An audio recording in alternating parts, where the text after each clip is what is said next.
এই যে পানি দেখতেছেন, এই চাচি যাচ্ছে, আপনারা একটু খেয়াল করেন, খেয়াল করছেন কিনা এখান থেকে যাইতে হলে পানি পাড়ায় যাইতে হচ্ছে চাচির। এই পানিটা কিন্তু একদম ড্রেনের পানি, ময়লা পানি। এখানে যে পিচ্ছিল অবস্থা, এখান থেকে পরে তোর হাত পা ভাঙতে পারে। তো এগুলো তো হচ্ছে রিস্কি। আমাদের নাগরিক অধিকার খর্ব করে। আমাদের এই বৃহত্তর উত্তরায় প্রচুর পরিমাণ মশার যন্ত্রণায় অতিষ্ঠ আমরা প্রত্যেকে। সন্ধ্যা হলে হচ্ছে রাস্তার বাইরে দাঁড়ানো যায় না, বাসায় গেলে রাতে ঘুমাইতে গেলে হচ্ছে মশাই টাঙানোর পরেও ঘুম আসে না। মশা আসলে আসতেছে কোথা থেকে? মশা আসতেছে, আপনি একটু দেখবেন যে এখানে মশাগুলো সব এই পানিতে, মশার লার্ভা হয় এইখানে, এই জমে থাকা পানিতে। তো ডেঙ্গু, কয়দিন পর তো ডেঙ্গুর সিজন চলে আসবে, দেখবেন যে ঘরে ঘরে প্রত্যেকটা ডেঙ্গু রোগী। এই যে রাস্তাটা, এটা যে ঠিক করা হইলো না, সিটি কর্পোরেশন যে ঠিক করলো না রাস্তাটা, এখানে যদি প্রচুর পরিমাণ মশা হয়, এডিস মশা হয়, তারপর ডেঙ্গু রোগ হয়, কোনো রোগী বা এই এলাকার কোনো নাগরিক অসুস্থ হয়ে যায়, তখন আপনারা আসলে কি করবেন? সিটি কর্পোরেশন যে এটা দায়িত্ব নিল না, বরং তারা যে আপনাকে একটা মৃত্যু কূপ তৈরি করে দিয়ে আপনাকে মারছে, আপনার হচ্ছে ক্ষতি করছে, তারা কি এটা ভর্তুকি দিবে? তারা কি ক্ষতিপূরণটা দিবে?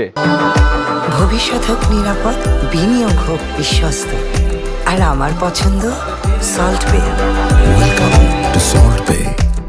রাষ্ট্র যদি ঠিকমতো ফাংশন না করে, আমলারা ঠিকমতো যদি কাজ না করে, তাহলে তাদেরকে ক্ষতিপূরণ দিতে হবে, ক্ষতিপূরণের আওতায় আনতে হবে, তাদেরকেও শাস্তির আওতায় আনতে হবে যদি ঠিকমতো তারা দায়িত্ব পালন না করে। এই জন্য সংসদে গিয়ে অবশ্যই আইন পাশ করতে হবে। এবং ঢাকা 18 আসনের যিনি এমপি আছেন, আমাদের জাহাঙ্গীর ভাই, তাকে আমরা আহ্বান জানাবো 18 আসনের প্রত্যেকটা নাগরিকের পক্ষ থেকে, আপনারা অন্তত সংসদে গিয়ে এই কথাটুকু অন্তত বলবেন যে আমরা সরকারি কর্মকর্তা কর্মচারীদের দায়িত্বে অবহেলার সর্বোচ্চ শাস্তি হিসেবে তাদের চাকরিচ্যুতিও চাই, এবং কোনো নাগরিক যদি তাদের দ্বারা ক্ষতিগ্রস্ত হয় তাহলে সেটা ক্ষতিপূরণ আমরা চাই, এবং এটা দিতে তারা বাধ্য থাকবে। এই আইনটা আপনারা একটু পাশ করেন সংসদে, আমরা আসলে এটা চাচ্ছি, এটা আমাদের প্রত্যাশা। নয়তো যদি এই জবাবদিহিতার জায়গা নিশ্চিত না করা যায়, তাহলে এরকম রাস্তা এরকমই থাকবে, পানি সারা বছরই থাকবে, সারা বছর এখানে মশা হবে, ডেঙ্গু রোগে মারা যাবে আপনার সন্তান। এখন সিদ্ধান্ত আপনাদের, আপনি কি করবেন, কিভাবে করবেন। এবং আমরা আশা রাখি 18 আসনের যিনি এমপি আছেন আমাদের জাহাঙ্গীর ভাই, তারও পরিবার আছেন, সন্তান আছেন, সেই সন্তানের মুখের দিকে তাকিয়ে হলেও আপনারা এটা নিয়ে একটু সমন্বয় করেন, যাতে সিটি কর্পোরেশন অতি দ্রুত এই সমস্যার সমাধানে তারা